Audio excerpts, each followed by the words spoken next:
और सनी क्या हाल है भाई? बढ़िया है डेविड सर, और बताइए। और सब तो ठीक है by the grace of God. और बताओ स्टडी वगैरह क्या कैसा चल रहा है? स्टडी तो वैसे मेरे हिसाब से सही चल रहा है, लेकिन वही सब समस्या आ रही हैं, financial condition and time management. तुम बेसिकली मतलब तुम्हारा जो ओरिजिनल क्वेश्चन क्या है? मतलब ओरिजिनल यही डिप्रेशन। डिप्रेशन वेल देखो भाई, प्रॉब्लम्स, डिफ़िकल्टी, समस्याएं, बाधाएं हर एक के जीवन में आती हैं, ठीक ना? ऐसा कोई व्यक्ति नहीं जिसके जीवन में समस्या या बाधा ना हो, सबके जीवन में आती है। तो डिपेंड करता है पर्सन टू पर्सन कि वो उन समस्याओं से उनको पॉजिटिवली लेता है या निगेटिवली लेता है, और साथ ही साथ उन समस्याओं से मतलब उस किस प्रकार की लर्निंग लेता है, मतलब उनसे कुछ सीख कर आगे बढ़ता है या उनको ब्लेम करके वहीं रुक जाता है। जैसा तुमने बोला कि फाइनेंशियल प्रॉब्लम या पैसे वगैरह की, तो भाई देखो मिडिल क्लास फैमिली हो या जो लोअर क्लास के लोग हैं, जो बच्चे हैं, उनको काफ़ी स्ट्रगल करना पड़ता है, इसमें कोई डाउट नहीं है, और आपको भी करना पड़ेगा। देखो जितने भी सक्सेसफुल इंसान आज तक हुए हैं, तो कहीं ना कहीं जो उनकी लाइफ की जर्नी रही है कहीं काफ़ी स्ट्रगलिंग रही, मतलब उसमें कोई डाउट नहीं है। तो यदि तुम्हें सोचो कि मतलब जो भी प्रॉब्लम्स, डिफ़िकल्टी, उनको तुम यदि सेट असाइड कर दोगे, तो उसके बाद कहीं ना कहीं हो सकता है कि जो अचीवमेंट है में भी पा सकते हो। लेकिन यदि तुम ब्लेमिंग पॉलिसी को अपना करके कि नहीं मेरे पास ये समस्या है, मैं इसकी वजह से नहीं आगे बढ़ पा रहा हूँ, तो ये टोटली रॉन्ग है भाई, समझे? तो और जैसा तुमने बोला कि डिप्रेशन, तो देखो दरअसल डिप्रेशन मीन्स, दरअसल आम भाषा में लोग बोलते हैं तनाव, एंजाइटी वगैरह, मतलब कहीं ना कहीं काफ़ी उदास रहना, निराशा से भर जाना। तो दरअसल होता क्या है ना, हमारा माइंड कुछ इस तरीके से कार्य करता है कि जब जो हमारा डेस्टिनेशन होता है, जो गोल होता है, यदि उसके बारे में यदि हम सोचते हैं पॉजिटिवली तब तो अच्छी बात है। लेकिन यदि एक बार भी यदि हमारा माइंड उससे डाइवर्ट होने का मतलब कि जो हमारी एंजाइटी, जो चिंता है, मतलब जो फाइनेंशियल प्रॉब्लम को लेकर हमने थोड़ा सा भी सोचा, तो होगा क्या ना कि हमारा माइंड यदि किसी एक प्रॉब्लम को पकड़ लिया ना, तो अब उस प्रॉब्लम के जड़ में चला जाएगा धीरे धीरे कि इससे ये हो सकता है, इससे ये हो सकता है। तो कहीं ना कहीं ये सारी समस्याएं हैं। तो अपने माइंड को फोकस्ड रखने के लिए, कंसंट्रेट बनाए रखने के लिए इसको ट्रेन करना पड़ेगा धीरे धीरे, एक ग्रेजुअल प्रोसेस है। ऐसा नहीं कि केवल तुम रात ही रात डिप्रेस्ड हो गए या डिप्रेशन में चले गए और ठीक है एक ही रात बाद आप बाउंस बैक कर दे, ऐसा नहीं होता है।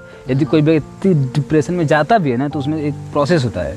पहले वो थोड़ा सा लोगों से दूरियाँ बनाने लगेगा, थोड़ा एंजाइटी करेगा, ओवर थिंकिंग करने लगेगा, उसके बाद डिप्रेशन की स्थितियाँ आती हैं। Yes, I am agree with you, but जो ओवर थिंकिंग है ये हमेशा ऑटोमेटिक मेरे में आता रहता है। मैं ओवर थिंकिंग बहुत ज़्यादा करता हूँ। ओवर थिंकिंग किसी भी टॉपिक पे लेकर। बेसिकली क्या है ना कि ओवर थिंकिंग दरअसल हमें समझना पड़ेगा कि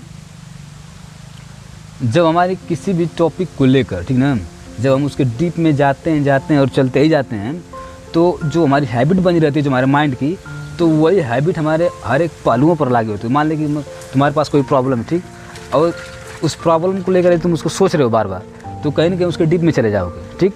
तो कहीं ना कहीं तुम उसके हर एक पहलू को खोजने लगोगे, सर्च करने लगोगे, उसके डीप में जाओगे, उसका जो भी निगेटिव साइड है, जो पॉजिटिव साइड है, दोनों को देखोगे, तो कहीं ना कहीं तुम्हारा माइंड रीथिंक कर रहा है। तो ये सब स्थितियाँ मिल करके कहीं ना कहीं एक ओवर थिंकिंग की प्रॉब्लम क्रिएट कर सकती हैं। हालांकि एक अच्छी बात भी है कि हमें चीज़ों के बारे में कोई भी एक्शन या स्टेप उठाने या लेने से पहले हमें उसके बारे में सोचना चाहिए अच्छी तरीके से, ताकि उसकी जो पॉजिटिव साइड है वो भी क्लियर हो जाए, जो नेगेटिव साइड है वो भी क्लियर हो जाए। लेकिन ऐसा भी नहीं सोचना चाहिए कि मतलब वो कहीं ना कहीं हॉबी हो जाए हम पर, वो जो ओवर थिंकिंग की प्रॉब्लम हमारे ऊपर डोमिनेट कर जाए, ऐसा भी नहीं करना चाहिए। तो सब बात वही है भाई ना कि जो कैपेसिटी है, कैपेबिलिटी हर एक माइंड की, हर एक व्यक्ति की, सबकी सेम है। वो डिपेंड करता है कि तुम उसको यूज कैसे कर रहे हो या कैसे ट्रेन करो अपने माइंड को। हालांकि देखो इन सब चीज़ों के लिए हमें थोड़ा, हालांकि जो हमारे आजकल के दौर में जो किताबी नॉलेज है, हमारी बुकिश नॉलेज है, थोड़ा उतना मैटर नहीं करता है, क्योंकि सबसे एक मिनट बस लास्ट है। सबसे पहले उनको ये सिखाना चाहिए ना, हमारे जो स्कूल वाले टीचर हैं या कॉलेज के, कि भाई जो हमारा माइंड कैसे काम करता है, हमारी बॉडी कैसे फंक्शन करती है। तो यदि हम इन सब चीज़ों को स्टेबलाइज, बैलेंस करना जान जाएंगे, तब जाकर हम कहीं ना कहीं इससे जो एक्स्ट्रा करिकुलर एक्टिविटी है, जो हमारे सिलेबस से अतिरिक्त जो भी कार्य हैं, उनको हम कर सकते हैं।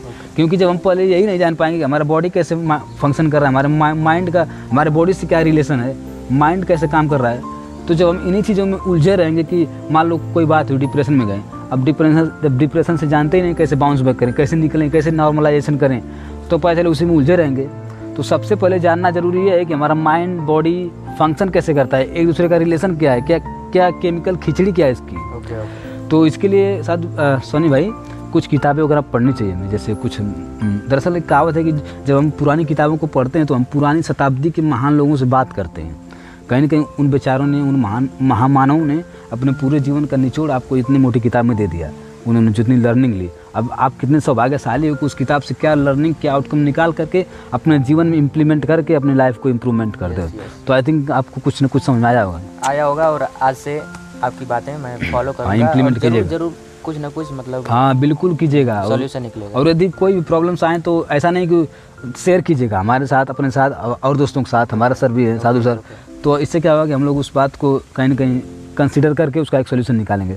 तो आई थिंक वीडियो में एंड करना चाहिए, क्योंकि वेल दोस्तों आई थिंक वीडियो काफ़ी इन्फॉर्मेटिव रही होगी, आपके लिए भी वैल्यूएबल रही हो। तो वीडियो को लाइक कीजिएगा और दोस्तों सब्सक्राइब तो बिल्कुल कीजिएगा, क्योंकि हमारा मोटिवेशन बना रहेगा, तो हम लोग अगली वीडियो में ऐसे ही चीज़ें लाते रहेंगे। Thank you.